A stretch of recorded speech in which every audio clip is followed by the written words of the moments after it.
اللہ الرحمن الرحیم۔ الحمدللہ ہمارا سیرت رسول صلی اللہ علیہ وسلم کا درس جاری و ساری ہے، اور ہم نے گزشتہ سبق کے اندر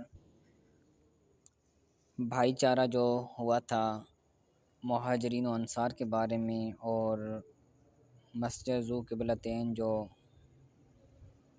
تحویل قبلہ ہوا تھا مسجد ذو قبلتین کے اندر، وہ ہم نے کل پڑھا تھا۔ اور اسی طرح جو کفار کی جانب سے پریشانیاں اور جنگ و جدال کی ابتدا ہو رہی تھی وہ بھی ہم نے کچھ پڑھا تھا۔ تو یاد رکھیں جنگوں کی دو قسمیں، ایک جنگ ہوتی ہے جس کو غزوہ کہا جاتا ہے، اور دوسری جنگ ہوتی ہے جس کو سریہ کہا جاتا ہے۔ تو اس کا فرق آج بیان کریں گے۔ تو غزوہ کیسے کہتے ہیں اور سریہ کیسے کہتے ہیں، یہ آج پڑھیں گے۔ کہتے ہیں کہ وہ جنگی لشکر جس میں اللہ کے آخری نبی صلی اللہ علیہ وسلم بذات خود تشریف لے جاتے اسے غزوہ کہتے ہیں، جسے غزوہ بدر ہیں۔ تو یعنی جس جنگ میں حضور صلی اللہ علیہ وسلم خود تشریف لے جاتے اس جنگ کو غزوہ کہتے تھے، جبکہ وہ لشکر جس میں آپ شامل نہیں ہوئے اسے سریہ کہتے ہیں۔ غزوہ کی جمع غزوات ہے اور سریہ کی جمع سرایا آتی ہے۔ غزوات و سرایا کی تعداد کے بارے میں اختلاف ہے۔ امام بخاری کی روایت کے مطابق غزوات کی تعداد 19 ہے، اور ان میں سے صرف 9 ایسی غزوات ہیں جن میں جنگ کی نوبت پیش آئی، جبکہ اکثر ایسی تھیں جن میں لڑائی کی ضرورت ہی نہ رہی، جبکہ سرایا کی تعداد 47 یا 56 ہے۔ تو غزوہ اس کو کہتے ہیں جس جنگ میں حضور صلی اللہ علیہ وسلم تشریف لے گئے، اور جس جنگ میں حضور صلی اللہ علیہ وسلم تشریف نہ لے گئے تو اس کو سریہ یا پھر اس کی جمع سرایا کہتے ہیں۔ غزوہ بدر کے اسباب۔ اسلام کی سب سے پہلی جو جنگ ہوئی اسے جنگ بدر کہتے ہیں۔ مسلمانوں کی کافروں کے ساتھ جو پہلی سب سے بڑی جنگ ہوئی اسے غزوہ بدر کہتے ہیں۔ بدر مدینہ شریف سے کچھ فاصلے پر ایک گاؤں کا نام ہے۔ وہاں ایک کنواں تھا جس کے مالک کا نام بدر تھا، اسی وجہ سے اس جگہ کا نام بدر مشہور ہو گیا۔ غزوہ بدر سے پہلے بھی مسلمان اور کافروں کی چھوٹی موٹی کچھ لڑائیاں ہوئی تھیں۔ ایک دفعہ کافروں کی ایک ٹولی نے تو مدینہ شریف کی چراہا گاہوں میں آ کر بھی لوٹ مار مچائی، جبکہ ایک لڑائی میں ایک کافر بھی مارا گیا۔ اس کی موت سے مکہ کے کفار آپے سے باہر ہونے لگے۔ انہی کے رد عمل کی وجہ سے جنگ بدر کا معرکہ پیش آیا۔ جنگ بدر کا ایک سبب یہ بھی بنا کہ مدینہ شریف میں یہ خبر پہنچی کہ کافروں کا ایک بڑا قافلہ ملک شام سے واپس مکہ جانے والا ہے۔ اس قافلے میں کافروں کے بڑے بڑے سردار بھی شریک ہیں، اور مال تجارت بھی خوب ہے۔ اللہ کے آخری نبی صلی اللہ علیہ وسلم نے فرمایا کہ کافروں کی ٹولیاں ہماری تلاش میں بھی رہتی ہیں، اور ان کی ایک ٹولی تو شہر مدینہ میں ڈاکہ ڈال کر گئی ہے، لہذا کیوں نہ ہم قریش کے اس قافلے پر حملہ کر دیں۔ اسی طرح ان کی شامی تجارت کا راستہ رک جائے گا اور وہ مجبور ہو کر ہم سے صلح کر لیں گے۔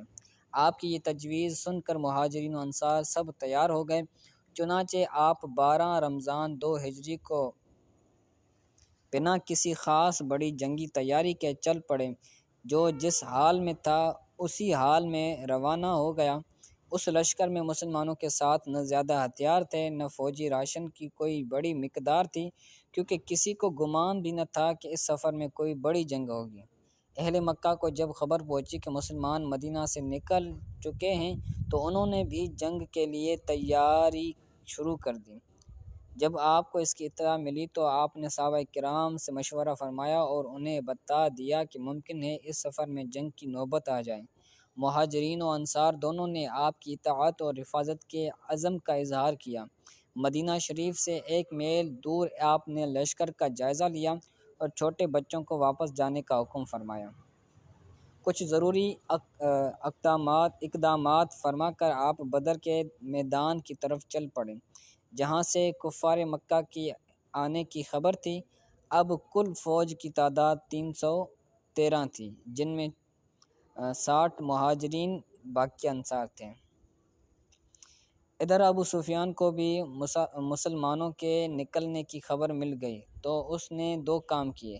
ایک تو اس نے فوراً ایک شخص کو مکہ بھیجا کہ وہ قریش کو اس کی خبر کر دے کہ وہ اپنے قافلے کی حفاظت کا انتظام کریں، اور خود راستہ بدل کر قافلہ کو سمندر کی جانب لے کر روانہ ہو گیا۔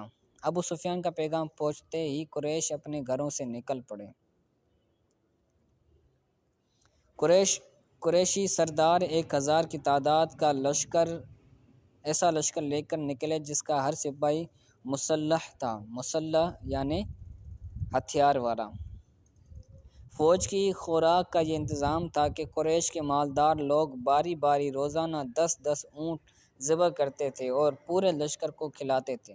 عتبہ بن ربیعہ جو قریش کا سب سے بڑا رئیس تھا، اس پورے لشکر کا سپہ سالار تھا۔ راستے میں انہیں ابو سفیان نے خبر بھیجی کہ ہم نے اپنا قافلہ محفوظ کر لیا ہے، لہٰذا باقی لوگ واپس چلے جائیں، اب لڑنے کی ضرورت نہیں ہے۔ قریش کے بعض لوگ واپس جانے پر راضی ہو گئے، لیکن کچھ نے جنگ کرنے پر اصرار کیا اور بعض قبائل کو اس پر راضی کر لیا۔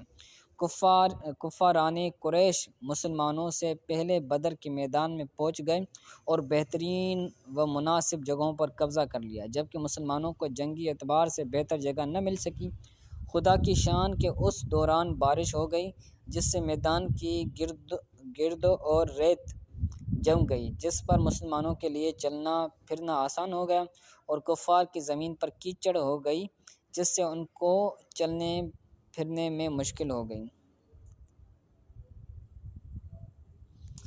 جنگ بدر میں کون کہاں مرے گا؟ اللہ کے آخری نبی صلی اللہ علیہ وسلم اپنے چند جان نثاروں کے ساتھ رات کے وقت میدان جنگ کا معائنہ کرنے کے لیے تشریف لائے اور چھری سے زمین پر لکیر بناتے جاتے اور فرماتے جاتے کہ فلاں کافر اس جگہ قتل ہوگا، فلاں کی لاش یہاں ہوگی۔ چنانچہ ایسا ہی ہوا جیسے آپ نے فرمایا تھا، جس جگہ آپ نے فرمایا تھا، ہر کافر کی لاش اسی جگہ پائی گئی۔